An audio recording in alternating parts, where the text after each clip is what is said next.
My name is Isabelle and I am the writer of Until Today.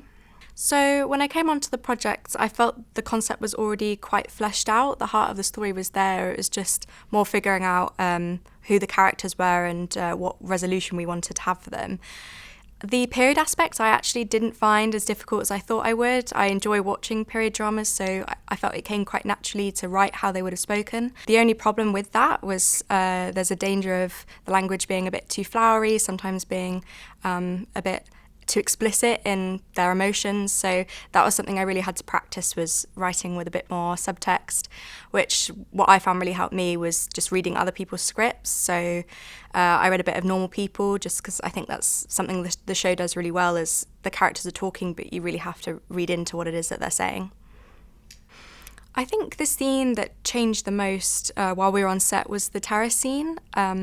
We actually ran out of time to film that scene, so we had to come back and do it in a pickup shoot. And I think that was the scene that we as a crew were the most uncertain about, because we knew it was going to be an important moment of reconciliation between the characters, but we didn't want it to be too overstated. So I ended up just kind of writing something really loose, and we just said to the actresses, just improvise whatever feels right.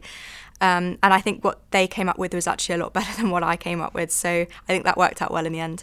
The first draft was really different from what we ended up shooting with, especially the ending. Our initial ending, it was going to just be with Thomas proposing and Georgiana declines, and the room was going to sort of erupt in chaos with Georgiana and Abigail looking at each other. But when we read it back, it just fell really flat. It didn't feel like a satisfying ending at all. So we decided it would be a bit more impactful to have them running away. There was Lady Arenby as well. Initially, she didn't know anything about Georgiana and Abigail's relationship.